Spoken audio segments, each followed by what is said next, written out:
여러분 안녕하십니까? 12월 30일 목요일 뉴스투데이 강원입니다. 원주 혁신도시에 있는 보훈복지의료공단이 비리 의혹으로 얼룩지고 있습니다. 얼마 전 양봉민 전 이사장이 1심에서 유죄를 선고받은 데 이어 이번엔 공단 최고위층인 상임이사가 내부 비리를 성토하고 수사와 감사를 촉구하고 나섰습니다. 황구선 기자입니다. 올해 국정감사에서 지적된 보훈복지의료공단 관련 비리는 크게 세 가지. 우선 전직 간부가 실소유주로 의심되는 약품업체에서 최근 5년 동안 보훈병원에서 사용할 약을 납품받았는데 낙찰률이 96%로 다른 물품 구입의 낙찰률 85%보다 지나치게 높다는 겁니다. 여기에 공단 고위직 인사의 박사과정 지도 교수에게 연구 용역과 자문료 몰아주기, 보훈병원장의 지인을 병원 의사로 채용했다는 의혹까지. 공단의 상임이사 3명 중 1명인 최혁진 관리이사는 부임 후 1년여 동안 이 같은 문제들을 지적해왔지만 모두 은폐되거나 축소돼 왔다고 주장했습니다. 또 공단 내부 반대 세력으로부터 각종 협박과 명예훼손을 당하고 있다며 관계자들을 경찰에 고소했습니다. 이것을 정상화하는 것은 국가기관의 엄중한 감사와 또 수사, 그걸 통해서 관련자 전원에 대한 처벌, 그런 과정이 없이는 해결이 안 될 것이라는 판단을 하게 되었습니다. 최 이사는 고소장과 함께 내부 비리를 뒷받침할 증거 자료를 경찰에 제출할 것으로 알려졌습니다. 좀 더 앞으로 높은 분들이 윤리적인 것도 많이 높이시고 그렇게 좀 개선하는 계기가 좀 돼야 되지 않나. 보훈공단은 이사장 명의의 입장문을 통해 경찰 수사와 상급기관 감사가 진행 중이고 내년 초 감사원 감사도 예정돼 있는 만큼 결과를 지켜보겠다고 밝혔습니다. 그러면서도 최 이사가 밝힌 내부 비리와 관련해 기초적인 사실관계를 부인하지 않았습니다. 실제로 강원경찰청에서 제기된 비리 의혹과 관련된 수사에 착수한 것으로 확인됐습니다. 공단 노조는 공단 전체가 비리의 온상인 것처럼 비춰지는 걸 경계하면서도 이참에 고질적인 내부 비리를 청산해야 할 필요는 있다는 입장을 밝혔습니다. 비리나 이런 부분들, 이런 것들은 정말 척결해야 되는 게 맞고 이왕 이제 오픈됐으니까 오픈된 마당에 이런 것들은 다 척결해야 되고 새로운 바닥에서 다시 시작해야 된다. 보훈공단은 원주 보훈요양원을 비롯해 전국 6개 보훈병원과 7개 요양원 등에서 임직원 7,500명이 근무하는 대형 공공기관입니다. MBC 뉴스 황구선입니다. 삼척 대진 원전 부지는 해제된 지 2년 가까이 되도록 활용 방안이 제대로 정해지지 않고 오랜 기간 방치돼 왔습니다. 최근 관광 휴양타운을 조성하기로 하고 정부의 개발 승인을 받는 등 사업이 속도를 내고 있는데 사업 경쟁력 확보 등은 과제로 남아 있습니다. 배연환 기자가 보도합니다. 삼척시 근덕면 대진마을. 마을 산들은 제 모습이 온데간데 없이 깎여나갔고 눈과 밭도 형태를 잃은 채 그냥 방치돼 있습니다. 대진마을은 지난 2008년 소방방재단지로 개발되다 중단됐고 2012년에는 원전 예정 부지로 묶였습니다. 하지만 사업은 제대로 추진되지 않았고 정부의 에너지 정책 기조 변화에 따라 2019년 지정 해제됐습니다. 이후 삼척시는 대진 원전 해제 부지 일대 1,755만 제곱미터에 에너지 자립과 탄소 제로 단지를 지향하는 관광 휴양타운 개발 사업을 추진하기로 결정했습니다. 대진 원전 예정 부지의 지역 개발 계획이 국토교통부의 최종 승인을 받으면서 관광 휴양타운 조성 사업도 탄력을 받게 됐습니다. 국토부 승인에 앞서 국회 예결위 심사에서 해당 사업의 타당성 조사와 기본계획 용역비 2억 원이 통과됐고 최근에는 삼척시가 민간 기업과 업무 협약을 맺는 등 사업 추진에 속도를 내고 있습니다. 지역개발 구역 지정부터 들어가야 됩니다. 상반기 중에 완료를 하고 하반기에 이제 시시계획인가 또 시시설계, 보상 착수 이렇게 마무리해야 됩니다. 삼척시는 2026년까지 공공과 민자를 포함해 2천억 원, 토지 공급 후 민간 투자 3천억 원 등 모두 5천억 원의 투자를 기대하고 있습니다. 이에 따라 민간 기업의 직접 투자 실행 여부와 함께 관광 휴양단지의 경쟁력 확보가 최우선 과제로 꼽히고 있습니다. 삼척 같은 경우에는 좀 멀리 떨어져 있는 시장이잖아요. 수도권에서 삼척까지 올 때 있는 경쟁 휴양 관광 단지들, 신규로 생겨나는 휴양 단지들하고의 경쟁력을 확보해야 그게 이제 그 지역의 관광객들을 들어오게끔 하는 삼척 대진 원전 해제 부지가 내년부터 본격적으로 개발될 것으로 전망되는데 개발 사업이 원활히 이루어지고 사업 효과가 주민 기대를 충족시킬지 주목됩니다. MBC 뉴스 배현환입니다.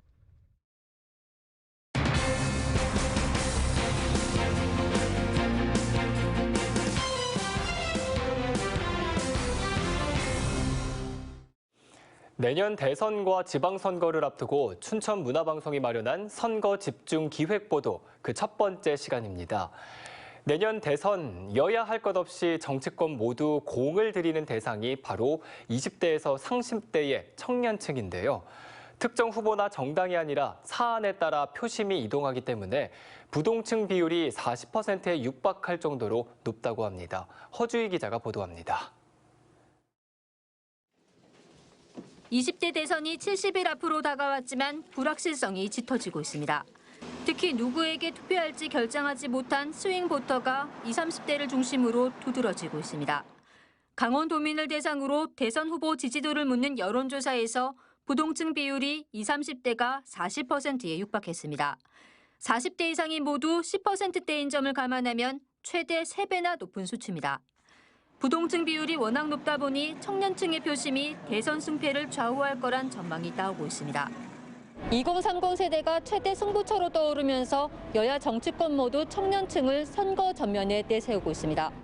더불어민주당 강원 선대위는 강원 이슈를 정책화하는 첫 번째 토론으로 청년을 주제로 다뤘습니다. 집값 폭등과 취업난 등 청년 세대가 갖는 문제점을 듣고 이들의 목소리를 반영하겠다는 구상입니다. 20대가 조금 더 생각할 수 있는 실질적인 정책적인 지원들이 많이 마련이 되지 않는다면 앞으로 20대, 30대의 마음을 계속 가져올 수는 어렵지 않을까라는 생각을 하고 있습니다. 국민의힘 강원도당은 3명의 청년 공동선대위원장이 참석한 가운데 청년위원회 발대식을 열고 임명장을 수여했습니다. 선대위 조직에서 청년을 앞세워 대선에서 승부수를 띄우겠다는 전략입니다. 현 정권에서 하지 못한 청년들의 분노감을 우리 후보가 당선이 돼서 청년들의 마음을 이해하고 청년들을 위한 정책을 펼 수 있는데 기여하고 싶습니다. 대선에 이어 지방선거까지 치러지는 2022년. 여야 할 것 없이 정치권 모두 MZ세대를 겨냥한 청년 영입에 나서는 등 2030 표심 잡기에 집중하고 있습니다. MBC 뉴스 허주입니다. 더불어민주당 이재명 대선 후보가 다음 달 14일부터 이틀 동안 강원도를 방문할 예정입니다. 이 후보의 메타버스는 오는 1월 14일부터 1박 2일 일정으로 구체적인 순회 장소를 조율 중이고 코로나19 상황을 고려해 기존처럼 전통시장이 아닌 간담회 형식으로 추진되고 있습니다. 민병희 강원도 교육감이 임기 내 마지막 신년사를 발표했습니다. 민 교육감은 코로나19 위기에서 학생과 학교의 안전을 지키고 학습과 정서에 공백이 생기지 않도록 임기 마지막 날까지 최선을 다하겠다고 말했습니다. 또 고교 평준화와 무상교육은 뿌리를 내렸다며 새해에는 기초학력 책임교육 강화와 고교 학점제 기반 마련, 특수교육과 다문화 교육 지원에 주력하겠다고 밝혔습니다. 정부가 대학 정원 감축을 위한 계획을 발표했습니다. 교육부는 각 대학 충원률을 점검해 권역별 하위 30에서 50% 대학은 컨설팅을 실시하고 2년차 이후 감축 권고를 이행하지 않으면 2024년에 사업비를 중단합니다. 기존 충원율은 최근 2년간 신입 재학생 충원율과 대학의 적정 규모화 계획을 고려해 내년 상반기에 정할 계획입니다. 행정안전부가 올해 10월부터 12월까지 중앙행정기관과 지방자치단체 288곳을 대상으로 데이터 기반 행정실태 점검을 실시한 결과 도내에서는 인제군과 횡성군만 기초자치단체 90개의 우수기관에 포함됐습니다. 강원도는 광역자치단체 7개 우수기관에 이름을 올리지 못했습니다. 행안부는 데이터 분석 활용 등 4개 분야에 대한 실태 점검 결과를 홈페이지에 공개하고 미흡한 기관에 대해서는 컨설팅과 역량 교육을 지원할 예정입니다.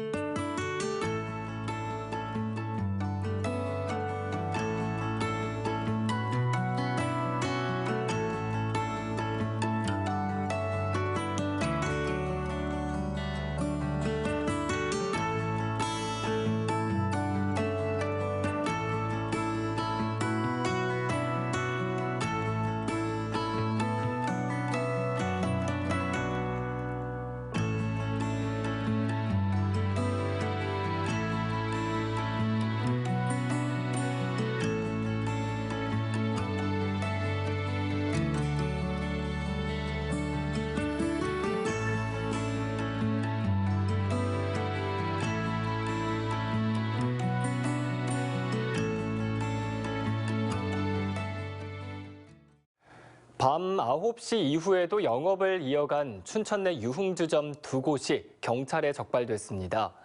춘천경찰서는 그젯밤 단속을 벌여 춘천 후평동과 효자동에 있는 유흥주점 2곳에서 업주와 손님 등 9명을 감염병 예방법 위반 혐의로 입건했다고 밝혔습니다. 해당 주점들은 간판과 음향기기를 끈 채로 손님들에게 주류를 판매하는 방식으로 영업을 하다가 적발됐습니다. 경찰은 유흥시설에 대해 계속해서 점검을 이어갈 방침입니다. 2022학년도 대학 정시 모집 원서 접수가 오늘부터 시작됩니다. 강원대를 비롯한 4년제 일반 대학은 오늘부터 다음 달 3일까지, 전문대학은 내일부터 다음 달 12일까지 진행됩니다. 올해는 수능 출제 오류로 수시 충원 등록 마감일이 하루 미뤄져 정시 선발 인원 확정도 그만큼 늦어진 만큼 수험생들은 지원 전에 대학별 선발 인원을 비롯해 성적 반영 방식과 원서 접수 마감일을 꼼꼼하게 확인해야 합니다.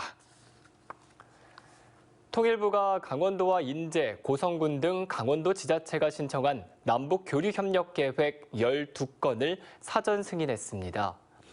지자체의 대북 사업을 정부가 사전 승인한 것은 이번이 처음입니다.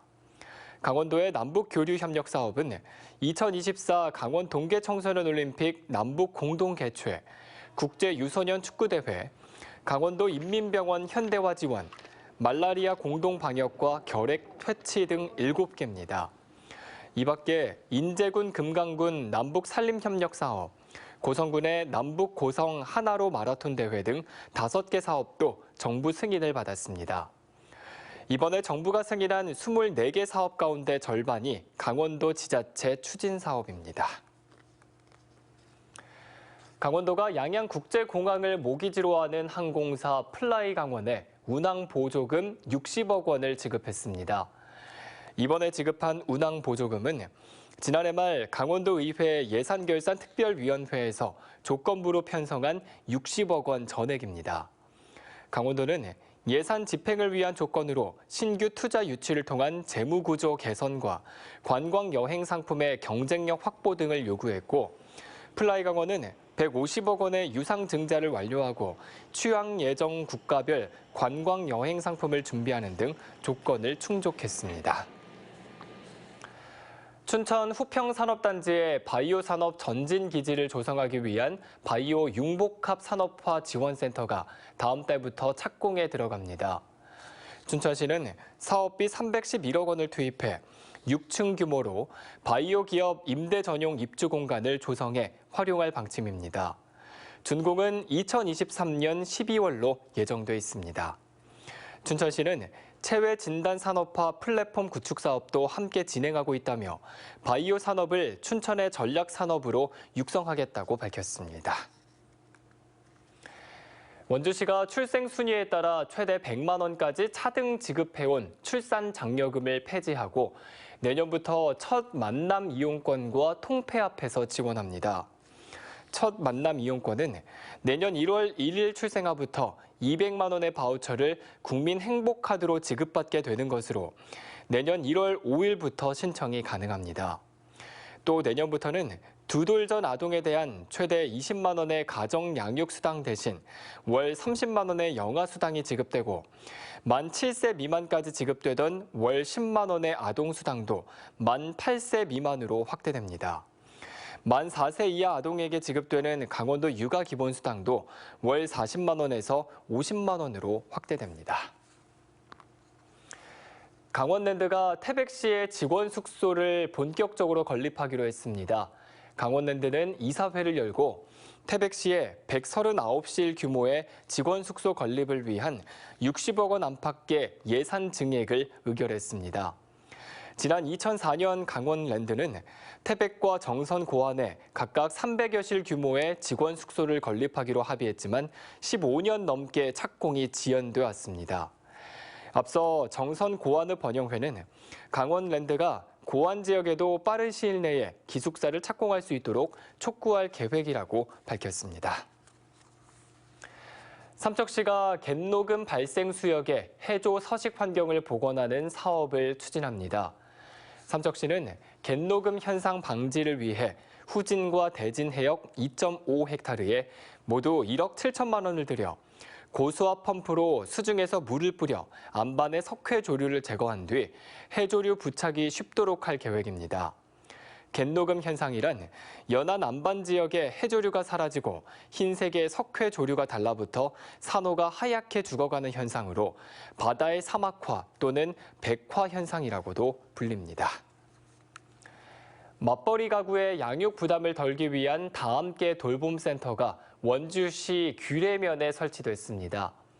원주시는 국비 등 7천만 원을 들여 옛 규례면 주민자치센터에 학습 공간과 활동 공간, 주방 등을 갖추고 방과 후 만 6세에서 12세까지의 초등 아동을 돌보는 다함께 돌봄센터를 개소했습니다. 현재 원주에서는 태장 1, 2동과 불온면에 센터가 운영 중이며 혁신도시 심평원 내부와 기업도시 복합체육센터에도 조성하는 등 내년까지 다함께 돌봄센터를 11곳으로 확대할 계획입니다. 전통사찰 제15호인 횡성보광사 보수정비 사업이 완료됐습니다. 횡성군은 3억 원을 들여 지난 5월부터 보광사에 노후화된 자연석 계단과 축대를 전통 양식에 맞도록 보수공사를 실시하고 5층 석탑을 새롭게 건립했습니다. 5층 석탑은 현대 창작성이 반영된 양식으로 보광사 측은 인도에서 부처님의 진신사리를 모셔와 탑신부 내에 봉안했다고 밝혔습니다. 이상으로 뉴스투데이 강원을 마칩니다. 함께해 주신 여러분 고맙습니다.